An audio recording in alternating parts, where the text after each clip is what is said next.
Ce soir, nous allons commencer donc notre session. Nous savons que, si je peux me permettre de le dire, que chaque fête a son contexte approprié, son contexte spécifique. Et Sukkot, contrairement par exemple à Pessah et Shavuot, est une fête totalement différente. Dans le sens que là où Pessah et avec sa fête jumelle, Pentecôte, Shavuot, sont des fêtes, j'allais dire typiquement liées à Israël, les sages ont dit que Sukkot, c'est la fête pour les nations. Et on peut le lire dans le texte comme dans Zacharie. On peut le voir là-bas. C'est moi pour trouver le texte.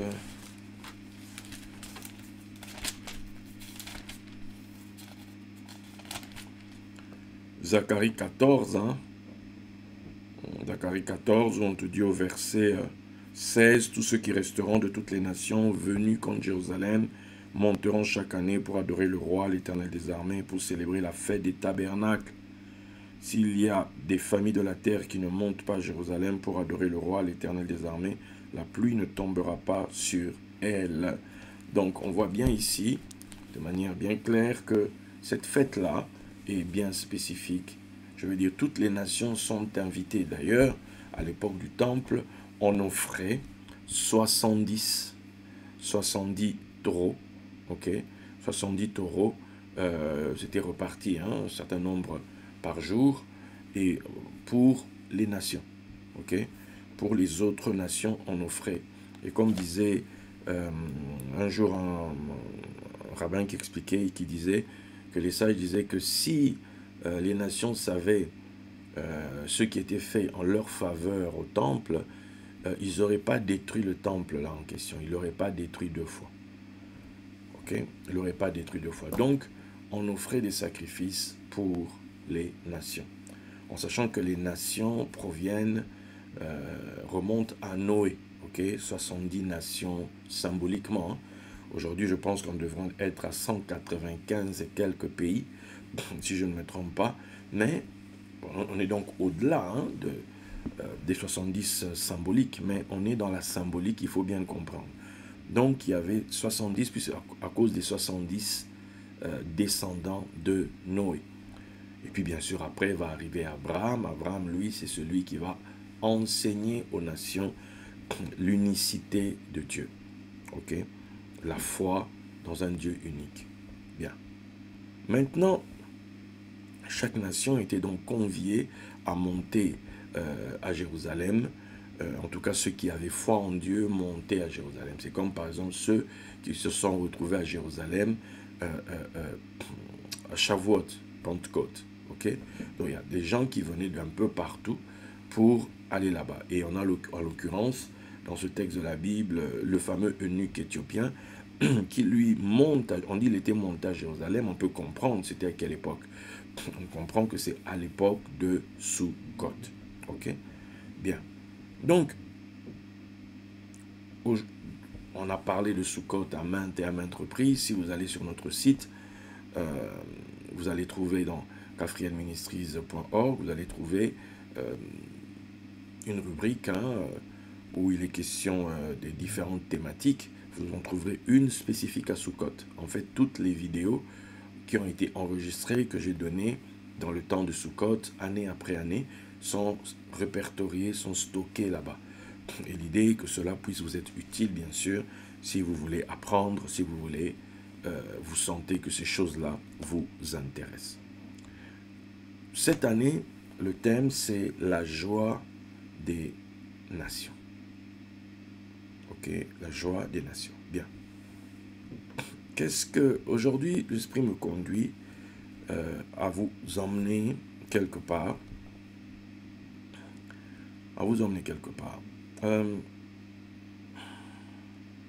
pendant la fête là, de Sukkot, il y a quelque chose, une tradition qui est pratiquée, ok, pendant la fête, et ça concerne ce qu'on appelle en hébreu les arba minim. Arba minim, arba c'est 4, minim c'est espèces, ok. Ça s'appelle les 4 espèces. Donc je voudrais vous emmener au niveau des arba minim, avec la pensée que Dieu m'a donnée à ce sujet, bien sûr. Ok? Parce que nous devons savoir que tout ce qui se passait par rapport à ce culte-là, par rapport au premier temple, etc., tout ce qui se dit dans la Torah, dans Moshe, c'est l'ombre des choses à venir. Et nous savons que la réalité de ces choses-là, c'est en Christ. Ok? La réalité est dans Mashiach. Donc je pense que ça doit être clair pour tout le monde. Donc vous pourrez lire dans Lévitique 23, verset 40, où il est question de ce dont je parle ici, les 4 espèces. J'ai déjà eu à en parler dans le passé, là, voilà, l'Esprit me ramène un peu là-bas. Donc Lévitique 23, verset 40, il est dit, « Vous prendrez le premier jour du fruit des beaux arbres, des branches de palmier, des rameaux d'arbres touffus et des saules de rivière, et vous vous réjouirez devant l'Éternel, votre Dieu, pendant 7 jours. » Ok? Vous prendrez le premier jour du fruit des beaux arbres. Bon, cette année-ci, vous aurez remarqué, nous avons mis Sukkot sur 3 jours. C'est suite à l'enseignement que nous avons eu l'année dernière, où nous avons eu cette lumière concernant les 2 Sukkot. Donc, puisque nous avons compris certaines choses, je reviendrai peut-être dessus demain. C'était prévu pour aujourd'hui, mais là, le Seigneur a fait un chambardement un peu. Donc, je préfère suivre ce que l'Esprit me pousse là pour maintenant.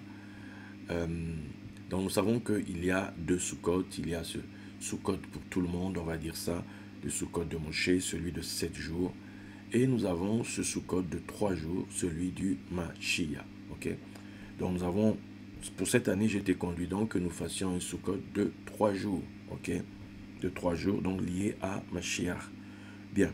Maintenant, vous prendrez le premier jour du fruit des beaux arbres. Bon, maintenant, il faut savoir que dans le texte de la Torah, on va te dire ce que toi tu as, on dit ici, le beaux arbre, c'est l'arbre de la splendeur. Ok?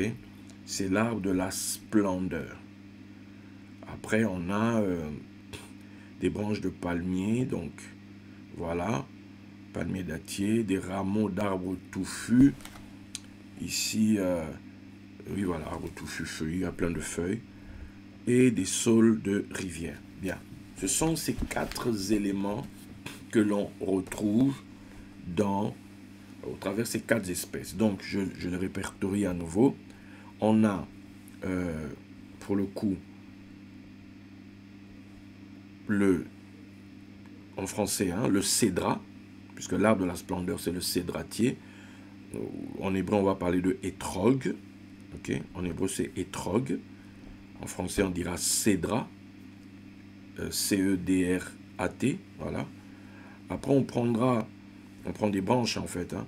Après, on prendra un minimum, je vais prendre le palmier dattier qu'on appelle loulav.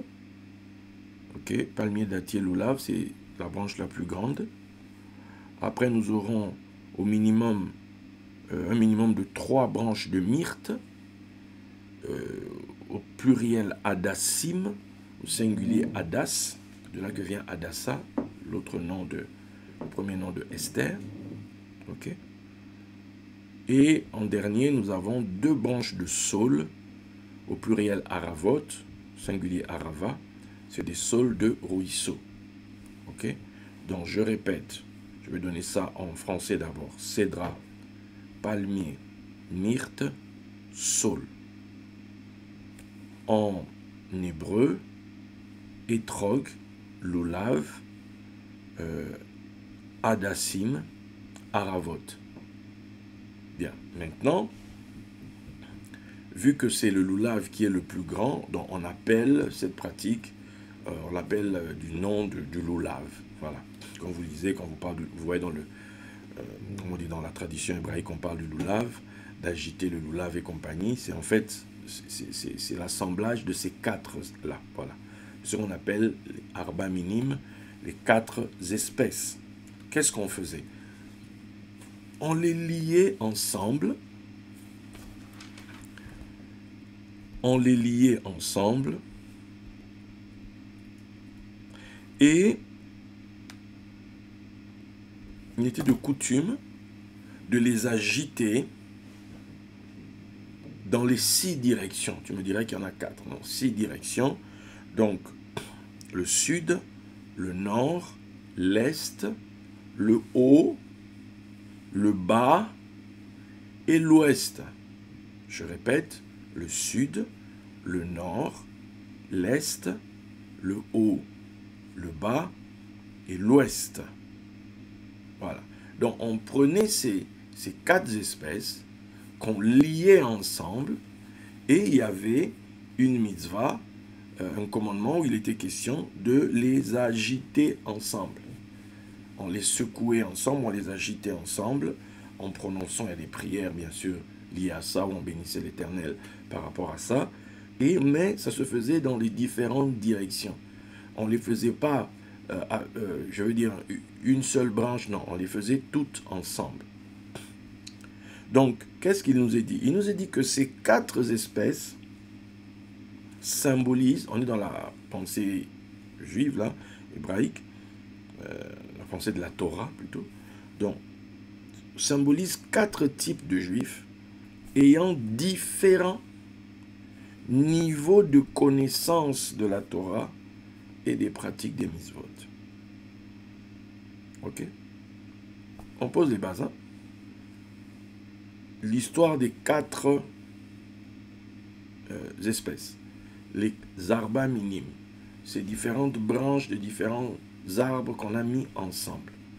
Toi, tu vois des arbres, toi, tu vois des branches dans tes mains, mais en réalité, on nous explique que ces branches-là symbolisent 4 types de juifs qui ont des différents niveaux de connaissance de la Torah. Pourquoi Torah? C'est la moracha d'Israël, c'est l'héritage d'Israël. Et ils ont des niveaux différents de mitzvot. Donc, qu'est-ce qu'on fait à chaque Sukkot, qui est la fête des nations? À chaque Sukkot, tout juif pratique ça. À chaque Sukkot, tout juif prend un genre de cordage comme ça, c'est une image, hein, pour attacher ces 4 espèces. À Sukkot, c'est une mentalité que tu dois avoir. C'est la mentalité de la nation. Et parce que c'est la mentalité de la nation, tu te dois en fait de prendre cela au sérieux. Oui, parce que toute la nation te regarde. Toute la nation te regarde. Tu vois, on te dit les 4 là, on les attache ensemble. Parce qu'on dit que ils feront l'expiation les uns pour les autres. Là où le super intelligent, le super intello, va se retrouver coincé quand il faudra un truc pratique. Genre, on va lui demander, prends un tournevis. Viens, ou il ne sait pas. Il ne sait pas. Quand on va lui dire, il faut entrer sous la voiture, il faut enlever, il ne sait pas. Quand on va lui dire, il faut aller mettre truc pour mettre le train, je ne sais pas, pour le rideau, pour, je sais pas, il ne sait pas. Mais il y a ceux-là, eux, quand on entre en des choses pratiques, ils sont juste excellents. C'est ça qu'on dit, ils vont faire l'expiation. Ils vont se couvrir les uns les autres. Là où maintenant il sera question qu'il faut expliquer des trucs, c'est-à-dire réfléchir sur des choses, discuter, etc. Il faut faire ceci, il faut écrire telle chose, il faut écrire à telle... Moi, je ne sais pas faire ça. Ah, Dieu t'a envoyé quelqu'un. Ah, Dieu a mis quelqu'un là, ici pour toi. Ah, cette personne est là pour faire l'expiation pour toi, pour te couvrir. Donc, il faut maintenant savoir, on est ensemble. C'est la nécessité en fait. Dieu n'a pas mis tous les dons, toutes les qualités, les capacités chez une seule personne. Non! Il a posé un peu là, un peu là, un peu là, un peu là. Tu vois? Tu as l'air, tu as le feu, tu as l'eau, tu as la terre. Eh oui. Maintenant, il y a un truc qui va lier tout ça. Qui va faire que tout ça ensemble fonctionne pour produire la vie, en fait. L'erreur, c'est de penser que je peux tout moi-même. Non, tu ne peux pas tout toi-même. Tu ne peux pas tout toi-même. Il y a des personnes, ils ne jouent pas au foot. Il ne sait pas. Tu lui envoies un ballon, il ne sait pas. Il va prendre ça par les mains. Papa, c'est avec les pieds. Le foot, c'est avec... Foot, c'est avec les pieds. Mais il ne sait pas. Mais c'est lui qui est l'agent du joueur. C'est lui qui est l'agent. Qui sait que lui, là, pour que son football, là, qu'il va pratiquer pendant tant d'années, si tout se passe bien, qu'il n'a pas de blessure et compagnie, lui, il faut qu'il sorte de là avec un compte en banque bien garni. Il faut que, etc., etc. Pour ça, il faut que quand on va le payer, il faut qu'on fasse ci, qu'on pose l'argent là, qu'on fasse ci, qu'on fasse ci, qu'on fasse ça. Le footballeur n'a pas ça dans sa tête. Lui, il a plein de techniques pour attraper le ballon avec sa poitrine, le genou, etc., pour dribbler, pour marquer. Lui n'a que ça dans sa tête. Mais il faut que quelqu'un d'autre ait autre chose. Quelqu'un d'autre, quand il le regarde, il dit, avec lui, on peut se faire beaucoup d'argent. Ah ouais? C'est moi avec le foot, ici, on peut faire beaucoup d'argent. Oui, mon ami, beaucoup d'argent. Viens voir. Quand il va te montrer, tu dis, j'y comprends rien. Il dit, c'est pas grave. Regarde ton compte en banque demain. Et puis, papa, comment tu fais? Tu vas pas comprendre, hein? Pour toi, reçois seulement l'argent. C'est comme ça, en fait. Dans une nation. Dans une nation, on n'est pas tous pareils. Il ne faut pas que la qualité de l'autre te fasse douter de toi-même. Il ne faut pas que la qualité de l'autre te fasse mépriser l'autre, en fait. Non. Puisqu'on nous dit une corde, on dit attache, on doit les attacher ensemble. Et c'est quand on attache ensemble, maintenant qu'on va secouer dans chaque direction. Face à chaque défi qui va se présenter, quel que soit le côté, on va se présenter, mais on va se présenter unis. On va se présenter ensemble. Oui, même avec l'autre là qui n'y comprend rien. Mais lui, oui, lui aussi. Regarde, quand tu lis Astérix et Obélix, tu as Astérix forcément, hein, tu as Astérix. Attends, Astérix et Obélix, non, forcément il faut qu'il y ait Astérix. Hein, et puis Obélix, voilà. Regarde déjà les deux. Un petit, un est un gros balèze. Tu vois. Le gros balèze, lui, il poursuit les sangliers, il les attrape à main nue, lui il porte les menhirs sur lui. C'est-à-dire, lui, il était tombé dans un truc là, de chaudron quand il était petit. Donc il est... Et puis il marche avec un Astérix. Lui, pour le coup, il est intelligent. Et lui, sa force, il n'est pas tombé dedans quand il était gamin. Non, lui, il faut qu'il ait sa gourde. On lui donne sa petite potion. Il doit le prendre que quand il y a le problème, tu bois. Mais l'autre, là-bas, c'est pas une lumière dans sa tête. Mais il est énorme. Les deux, là, marchent ensemble. Et quand ils créent des fêtes,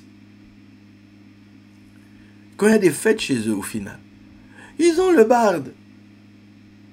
Le barde, là. On se demande, il fait quoi dans cette... Puisqu'il finit toujours dans les fêtes, lui, on l'attache. Lui, on le lit.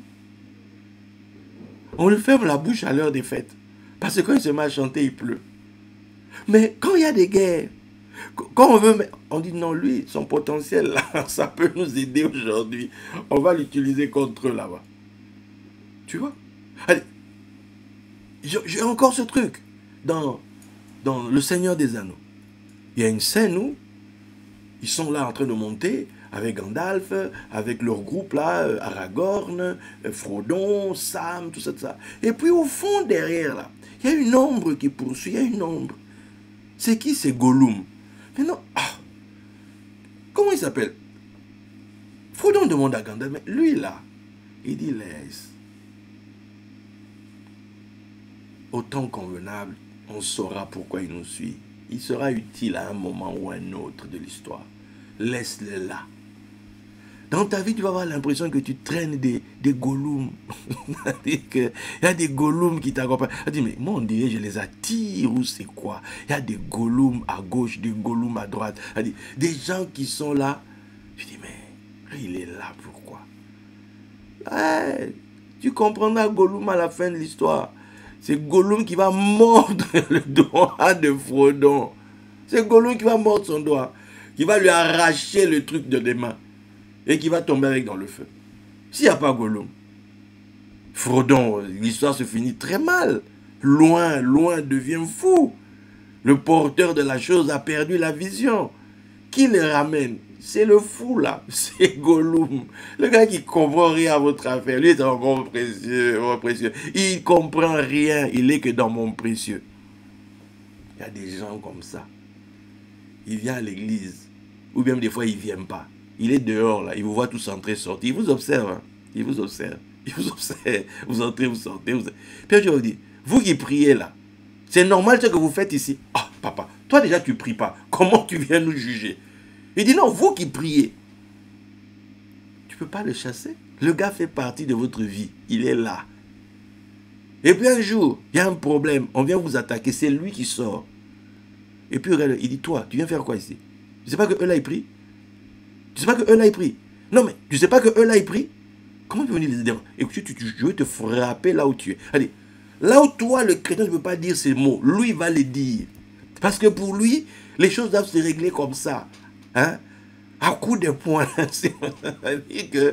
Lui, c'est pas de brainstorming. Lui, c'est des points storming. Il va te donner... Attends. Il va t'attraper par les vêtements comme il se doit. En fait, c'est ça, en fait. Il faut de tout pour faire un monde.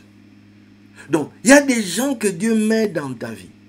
Il y a des gens qui sont là. Tu dis, mais lui là même, pourquoi il s'attache à moi comme ça? Pourquoi il me lâche pas? Mais lâche-moi les baskets, attends. En fait, lâche-moi tout, quoi. Tu me gonfles, tu me saoules. Tu fais quoi dans ma vie? Tu fais quoi? Mais il est là. Allez, tu le chasses, il revient. Il est toujours là. Il est là. Il est là. Pourquoi? Lui bénéficie de l'eau. Il va là où il y a de l'eau. Là où il y a une atmosphère de foi, il est bien là. Il ne va pas prier comme toi. Il ne va pas croire comme toi. Mais il est bien là. Il est bien. Tu vois? Quand tu pries aussi, il ferme ses yeux. Il ferme ses yeux.